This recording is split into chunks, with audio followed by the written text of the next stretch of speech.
करीब 100 हानिया आमिर और 50 माहिरा खान को तो प्रीति जिंटा आज भी कच्चा यूं ही बिना सलाद बिना नमक के खा सकती है। इतना तो इस मैच में क्लियर हो गया। सोनम बाजवा भी वहीं बैठी हुई थी, लेकिन बात सिर्फ प्रीति जिंटा की चल रही थी। वहां वो पोरेल बेचारा आखिरी में आकर पंजाब के बॉलरों को धो रहा था, लेकिन कैमरामैन पूरा फोकस करके बैठा हुआ था प्रीति जिंटा के ऊपर।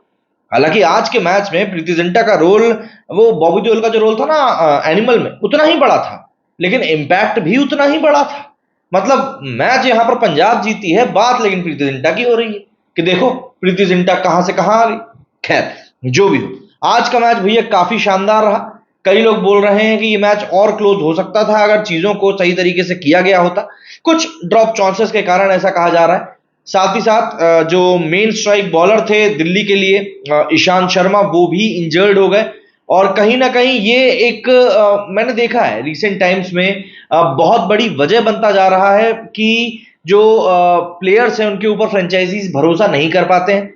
हालांकि ईशांत शर्मा का एज भी एक फैक्टर है, बट देखना होगा आगे वो किस तरीके से रिकवरी करते हैं। बट ये मैच एक काफी शानदार मैच रहा, और इस मैच को कई लोगों ने इसीलिए भी इतना तवज्जो दिया क्योंकि ऋषभ पंत की वापसी वाला मैच था।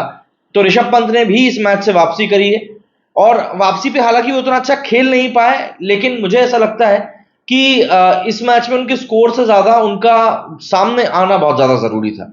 और ऋषभ पंत की जो फिटनेस दिखाई दे रही है, उस फिटनेस को देखकर तो ऐसा लग रहा है कि जो पहले ऋषभ पंत को हम देखते थे, जानते थे, उनसे भी ज्यादा अब वो फिट होकर वापस आए। चाहे आप वो चेहरा देख लें, चाहे वो बॉडी लैंग्वेज आप देख लें। और जैसे जैसे मैच प्रैक्टिस होती जाएगी, ऋषभ पंत मुझे ऐसा लगता है और भी बेहतरीन तरीके से रिकवर होकर वापसी करेंगे। क्योंकि मेन पॉइंट यहां पर अगर मैं देखूं तो मेरे लिए आईपीएल कम और इसके बाद होने वाला टी20 वर्ल्ड कप ज्यादा है। मैं ये नहीं कह रहा कि आप ऋषभ पंत को सिलेक्ट करो ही, बट मैं ये जरूर चाहूंगा कि जब सिलेक्शन की बारी आए तब ऋषभ पंत सिलेक्शन के लिए अवेलेबल जरूर रहे। चलिए शुरू करते हैं जरा आज के मैच के बारे में बातचीत की भैया आज क्या कुछ हुआ है। तो आज के मैच में सबसे पहली बात तो ये कि जब बैटिंग करने के लिए दिल्ली सामने आई, तब मुझे सबसे ज्यादा उम्मीद थी डेविड वार्नर से। डेविड वार्नर के बाद अगर मैं बात करूं तो शे होप, हालांकि ये टी20 के उतने बेहतरीन खिलाड़ी माने नहीं जाते वेस्ट इंडीज के होने के बावजूद भी, बट स्टिल मुझे लग रहा था कि शे होप एक जो हम कहते हैं ना एंकर की भूमिका, क्योंकि तीसरे नंबर पर उनको बैटिंग के लिए भेज रहे थे, तो वो एंकर की भूमिका ये निभा सकते हैं। इसके अलावा ऋषभ पंत को मुझे देखना था कि वो क्या कुछ कर सकते हैं, तो ये सब चीजें एक कंसिडरेशन में थी। ओपनिंग विकेट पार्टनरशिप की बात करें तो ज्यादा बड़ी पार्टनरशिप हुई नहीं, 39 रन की पार्टनरशिप हुई, बट मिचेल मार्श बढ़िया खेल रहे थे उस पॉइंट ऑफ टाइम पर भी। उसके बाद थोड़ी सी और एक पार्टनरशिप पनपी, लेकिन फिर डेविड वार्नर आउट हो गए 74 के स्कोर के ऊपर। उसके बाद फिर शे होप भी ज्यादा टिक नहीं पाया, 20 रन की पार्टनरशिप हुई और शे होप भी आउट हो गए। यहां से जो गाड़ी थी वो डीरेल ऐसे हुई कि 111 पे पंत आउट हुए थे, और फिर 141-47 आते आते ये लोग 8 विकेट खो चुके थे। मतलब 30-40 रन के अंदर ही इनके 4 से 5 विकेट गिर गए थे, और ये पोजीशन वो थी जिस पोजीशन पर दिल्ली रिकवरी कर नहीं पाई जितनी इनको रिकवरी करनी चाहिए थी। लेकिन उसके बावजूद भी मतलब ऐसा था कि सबने थोड़ा थोड़ा कंट्रीब्यूट किया। मतलब आप देखेंगे यहाँ पर वार्नर ने 29 बनाया है, मिचेल मार्श ने 20 बनाया, फिर शे होप ने 33 बनाया, खुद पंत ने 18 बनाया, अक्षर पटेल 21 खेल गए, और एंड में अभिषेक पोरेल ने आकर जो 10 बॉलों में ये 32 रन की पारी खेली है। स्पेशली इसमें जो किसी को तो पेला था, मेरे को उसका नाम याद नहीं आ रहा है, मेरे ख्याल से, छोड़िए गलत नाम लेने से अच्छा है कि यही छोड़ दूं। तो पोरेल ने जिस तरीके से पंजाब के बॉलर्स को आखिरी में पेला, वही एक बड़ा कारण था कि इनका स्कोर जो था तो 174 तक पहुंच पाया। कल के ओपनिंग मैच में भी इसके आसपास की स्कोर बना था। तो ये जो स्कोर खड़ा हुआ है, इस स्कोर के कारण बड़ी बात ये रही कि टीम को एक ऐसे पोजीशन पर पहुंचा दिया इन्होंने जहां पर कि दिल्ली ये सोच सकती थी कि हाँ भाई हम फाइट कर सकते हैं, क्योंकि आपको फाइट करने के लिए एक टोटल चाहिए ना। अगर आपके पास टोटल अच्छा नहीं होगा तो कहां से करेंगे। मतलब आप 174 में से भी पोरेल की इनिंग को हटा दो तो क्या ही स्कोर बच रहा है, 144 के आसपास आप आ जाओगे, बहुत ज्यादा करके 150 पुश कर पाते।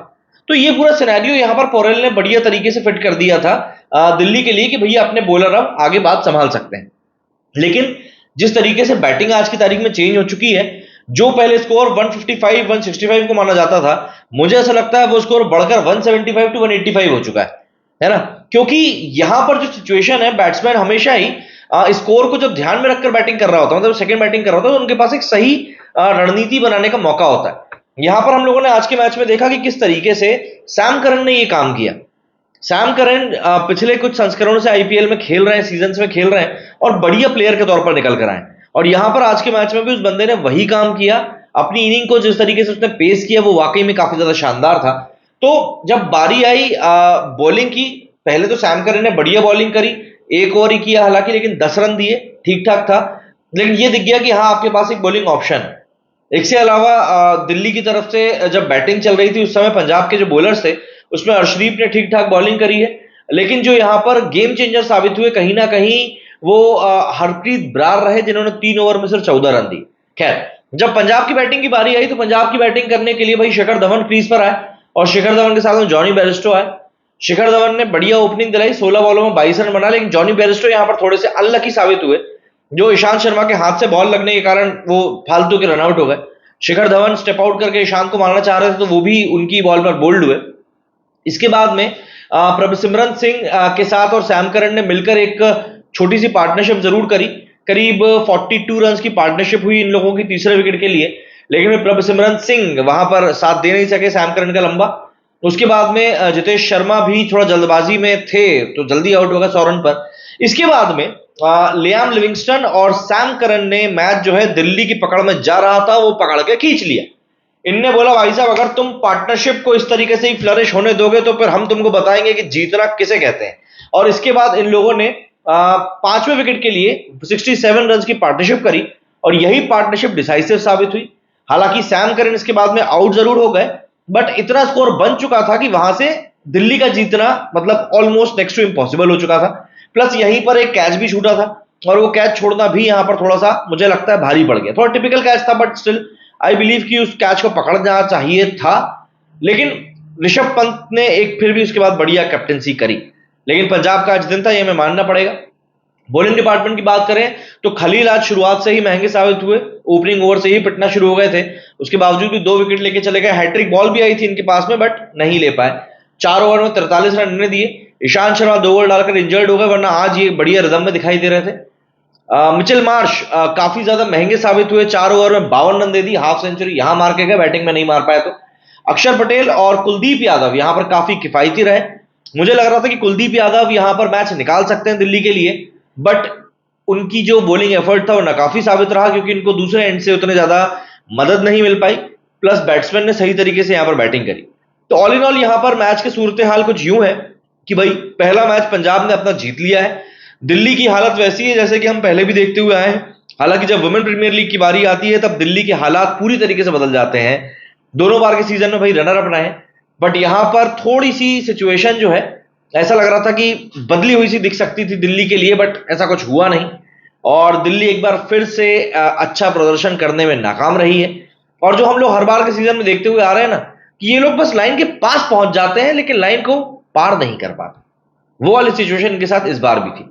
देखते हैं ऋषभ पंत के वापसी के जो फॉर्च्यून्स हैं, क्या वो दिल्ली के काम अगले मैचेस में आ पाएंगे, क्योंकि सौरव गांगुली एक बार फिर से नाखून चबाते हुए डगआउट में दिखाई दिए थे।